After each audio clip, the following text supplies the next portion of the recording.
Hello, everybody, and thank you for tuning in to the Liberty Report.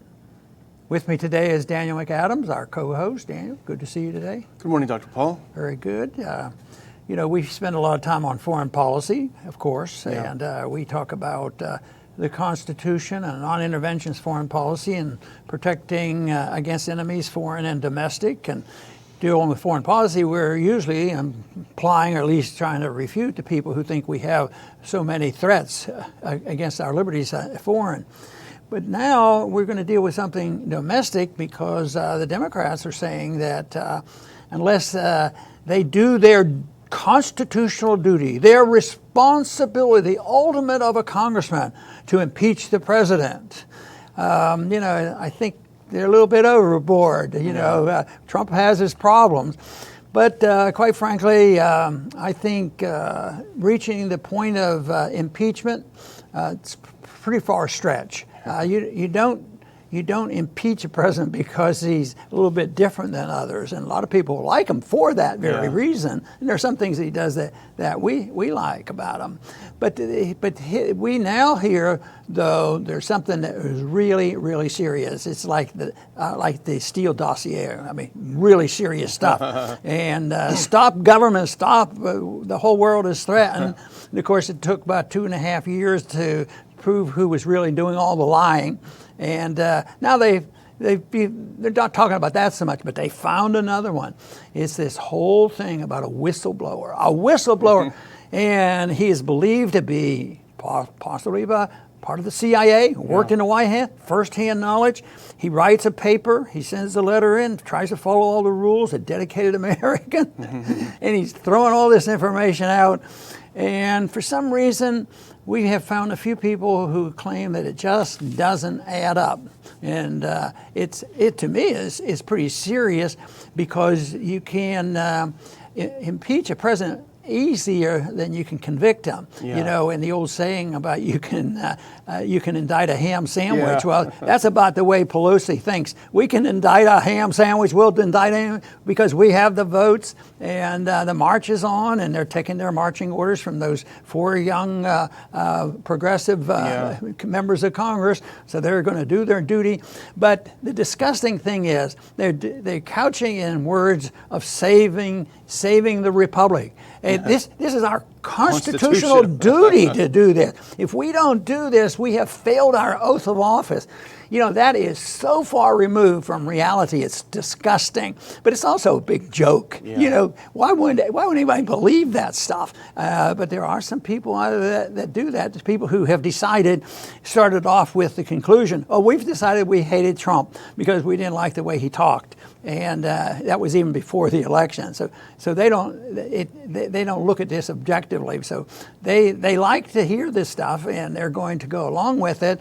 And the point that they made yesterday so much in the news, and I tend to agree with them, that maybe Trump is getting a little edgy, but who wouldn't get edgy? Yeah, no kidding. So it's under the gun, but it is a real mess. Figuring all this out and the shenanigans going on with the whistleblower, I think is pretty important, because if this goes through and the whistleblower is credible and he is the main source of impeaching the president, we might as well just throw up our arms, and say, what has it come to? Because it's so ridiculous. Yeah, I don't know if you caught this, but it was so unseemly yesterday to see Pelosi there in front of the microphone, barely able to get a sentence out, but of course she's almost in tears. I hate doing this. I'm so sad for our country, and this is the last thing I want to do, but I'm forced to do it. It's so obscene and so absurd. But, I like what our good friend Jacob Hornberger wrote a few days ago. He said, I'm all for impeaching the president. Let's do it. But let's don't do it for some non-crime, because there is no crime in what they're claiming. Let's do it for the other stuff that he actually did, taking our troops to war, bombing people, all of these horrible things that he has done. No, they won't do that because they like that. But, the latest thing that's really come out, we talked about it a little bit yesterday, but the whole involvement of Adam Schiff, Democrat from California, chairman of the House Intelligence Committee, extraordinarily powerful position, because you really are the House the House version of the deep state. You're the conduit to the deep state in the U.S. House. And so the whole thing the timeline is so critical, because here is this whistleblower from the CIA assigned to the White House. He didn't actually hear anything or read anything, but someone told him something, someone whispered in his ear, so he ran off to Schiff and Schiff's committee. He hadn't filed his report yet, his complaint yet.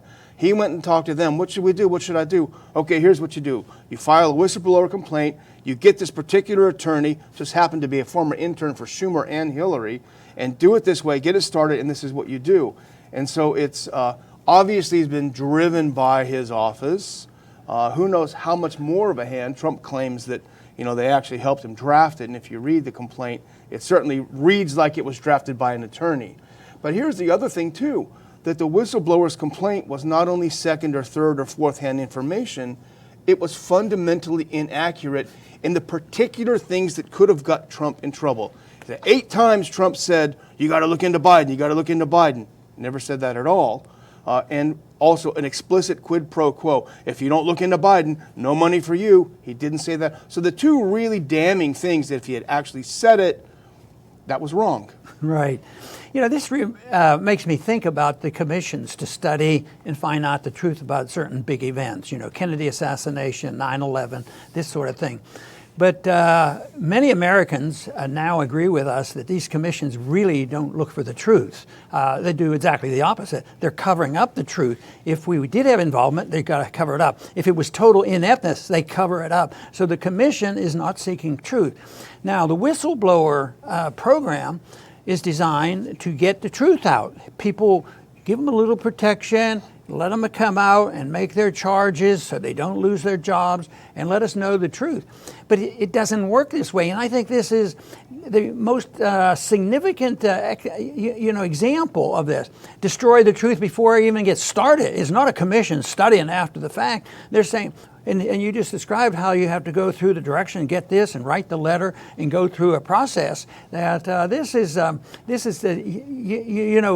for one purpose, and that is to control the information and to destroy the truth. And I keep thinking, when you talk about the empire, the greatest danger to the empire, and I hope our listeners understand this very well, I think they do, is that telling the truth is the enemy of the empire. That's what the enemy hates the most. So I see people like this that manipulate this, and people, and you made good fun of Pelosi, and it was absolutely right about that they're not doing it to protect anything. They're doing that for power and political power and money and all these things. But this is an example that deserves a dissection, and there's a lot of information out there. Schiff is up to no good, and right now, though, the only thing really going for us is that 68% of the American people say, why should we believe anything the government tells us? So that's encouraging. That's our audience, I hope. That's what we need. But we talked about this before, but it's worth mentioning again. Look at the process for an actual whistleblower.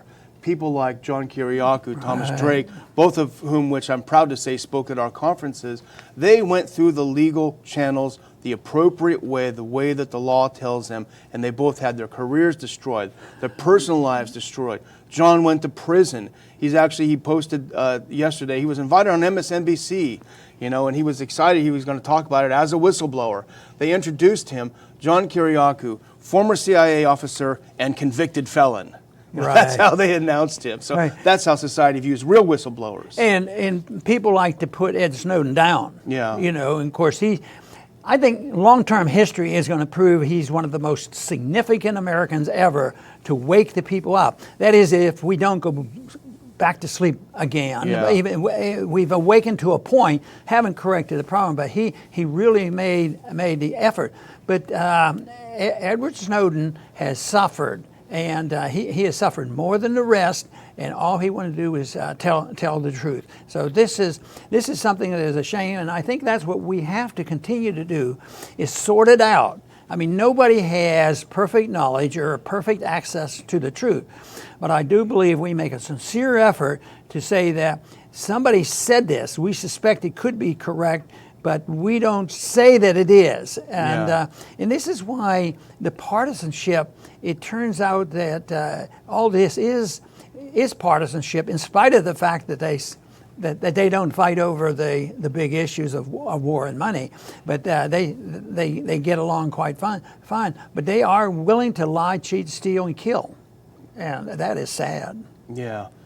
And, just to backtrack a little bit to Ukraine, because I think it's important to go back to Ukraine, because that is the origin of this entire thing. Right. Not only the Ukraine gate that we're talking about now, but Russia gate.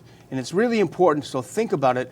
It was the Obama administration, which was involved in the coup, that put into power Poroshenko and his cronies, kicked out the elected Yanukovych. So Poroshenko obviously is beholden to Obama. They love the Obama government. Obama got him in power. So back in 2016, a letter came from Ukrainian officials passing on rumors that Trump was in league with Russia, their arch enemy. That's what started the ball rolling for Russia. It started with these Ukrainians who owe Obama administration everything, who owe Hillary everything for being in power. In 2016, the Democratic National Committee sent Alexandra Chalupa, a contractor, to Ukraine seeking dirt on Manafort, who was then Trump's campaign director, trying to undermine him there. And the third is this Viktor Shokin, who was dismissed because he refused to end his investigation of this Burisma Holdings, which in turn had employed Joe Biden's son, Hunter, to the tune of $50,000 a month. By the way, here's something that you'll find interesting, Dr. Paul. Burisma Holdings, this corrupt Ukrainian gas entity, is a major donor to the Atlantic Council. So isn't that a shocker? But they said, he was fired for corruption. He was never accused of corruption. And in fact, in his affidavit, he said, I was never accused of nor convicted of any kind of corruption. They got rid of him because he was investigating Hunter Biden, saying, how do we know? Because old Joe told us himself. Boy, yes. I think Biden has indicted himself. He's done. He's toast. But it still doesn't add up for the conveyors of falsehoods. The people who are doing this, they just march on to the next one and over again, and it finally does weaken. I wish the 68% was a really strong 68%. Mm-hmm. For some reason, they may be able to get a poll that shows you can ask the right question. How could anybody be opposed to it? But I know the sentiment is most Americans do want to hear the truth. It's that they hear incessantly all the lies that are told, and that's where the real problem is. But of course, I think that they're less likely to go back and blame liberal Democrats in the media. And that's what has to happen. So even now, even though Biden has self-destroyed himself, self-destructed, he's well protected. He's being gotten by, and he's so guilty. And yet they don't ever say that. So that's why they'll have to let him go, because it's amazing that he finally did get involved. Because you'd think, oh, you know what? There's a little bit of dirty linen out there. Maybe they'll bring it up. You'd think he'd know that. Yeah. But anyway, it is now keyed in around impeachment and also Ukraine and what was going on, and who knew what about how this whistleblower came about. And we've mentioned this before. It's really, to me, one of the most significant things, because there were some rules for a whistleblower. They had to know something. They had to at least say, well, I have this information. I was on the telephone. I heard him say this. I looked at the script, and it also said this. And I have this evidence, and so heard it as well. And we have this evidence. And said, no. What does a whistleblower know? Oh no, I didn't hear the conversation. Did you read it? No, I didn't read this. And I read something on the internet. I read it someplace. Somebody told me this, but you never know who it is. But this idea that the whistleblower is is anonymous. Well, Karaoke wasn't anonymous. They put him in prison. Yeah. So I would think if they're going to depend, this should be a joke, that they're going to depend on one whistleblower making up a bunch of baloney and saying that he has no first-hand knowledge of this.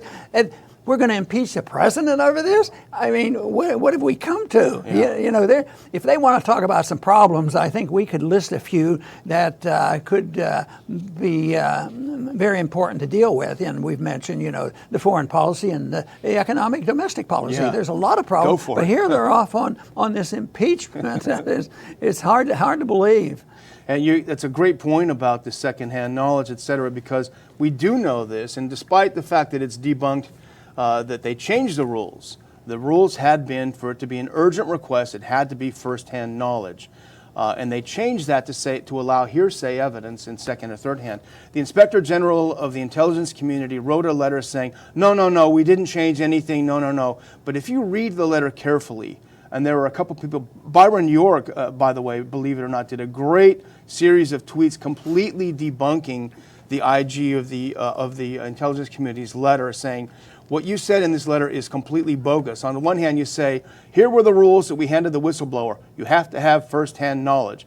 But that was confusing, so we sent him some other rules saying you don't have to have first-hand knowledge. The whole thing, you read this, and that makes me suspicious about the Inspector General of the Intelligence Committee, because his letter is a farce. It's an absolute joke.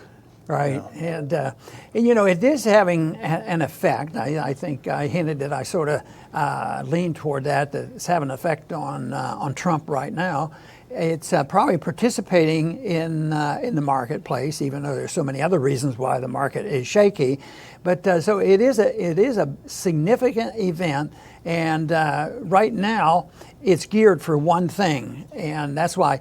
This evidence is shaky, the whole system is shaky, but my constitutional duty is to get this done with immediately before the world is blown up. So let's have a vote next month or this month. Tomorrow we'll have this vote because we've got to take care of it, which is so obvious that the whole goal is to, do what they tried to do in 2016, disrupt the election and make up lies and blame the Republicans for doing the things that they were doing. Yeah. And now here they come along and they're terrified that Trump could get reelected.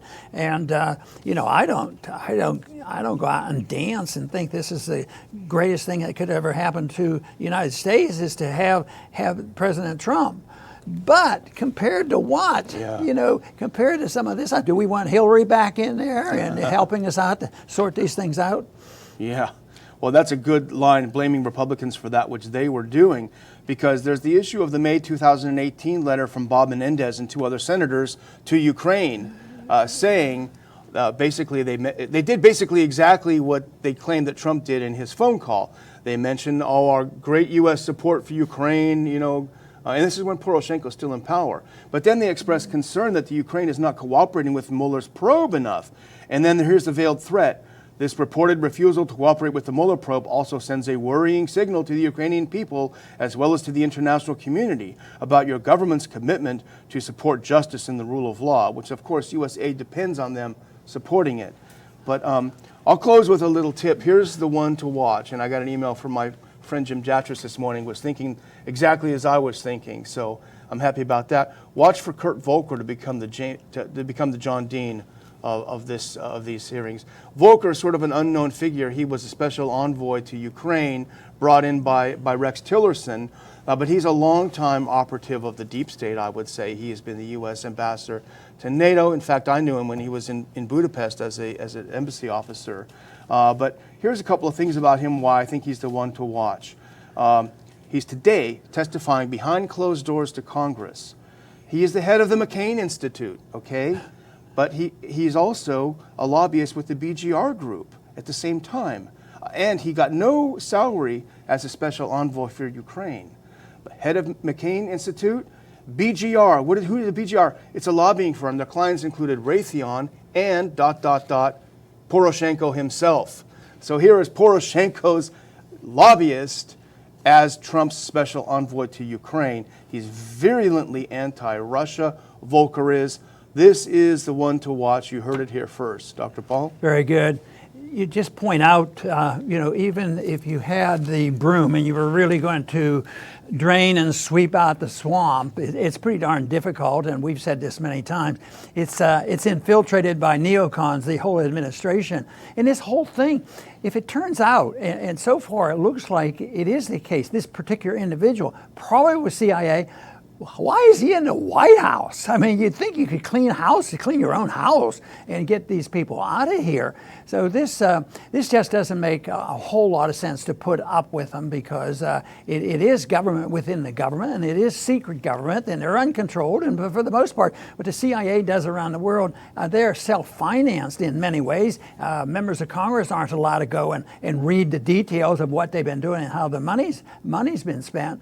So it is a real shame on what was going on. I want to mention and close with one statement about Ed Snowden, because he's a whistleblower, and he released it. Technically, he probably broke the law by releasing this information, but he was truly trying to save the Republic by letting us know what's going on. And the holier than thou people said, well, if he had a real beef, he ought to just come home, face the music, and have a trial. And and they think Snowden, that's all for the public. Snowden knows a little bit better than that, because he knows that he would not get a fair trial, which is so tragic and so sad in the land of the free and the home of the brave, that we can't even bring our people home and try them here and give them a fair trial, because everybody knows they're not going to have a fair trial. So this is, to me, a tragedy. I think it's a tragedy, our position with Assange. We're participating, I believe, in his slow deterioration and probable death by supporting it. It isn't that United Kingdom and Sweden, all these other people are against it. We give all the orders on Assange, and we don't protect him. And even though he's not an American, he's being forced to live under American jurisdiction. And we should recognize that. And of course, if we had a total elimination of the deep state, both of these people would be exonerated and be allowed to come here and live a normal life. Unfortunately, they have not been able to. So the positions that we have held on this issue, I think, are very, very important.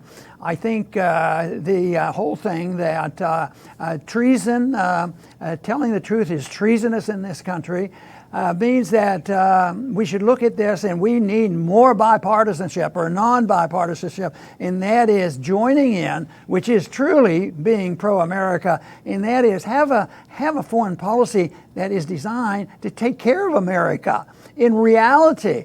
And the best way to do that is just bring our troops home, including all CIA agents and special forces, the whole works, and get the military-industrial complex out of the business, which is propped up by the taxpayers, selling weapons to everybody around the world and to our government, and further bankrupting this country.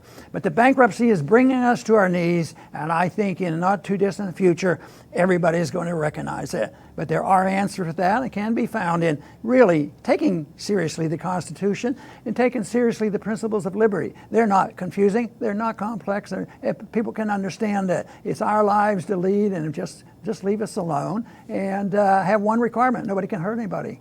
No lying and cheating and stealing. The government shouldn't be allowed to do that either. Those are the answers. They're not complicated. Let's continue to work on those. I want to thank everybody today for tuning in to the Liberty Report. Please come back soon.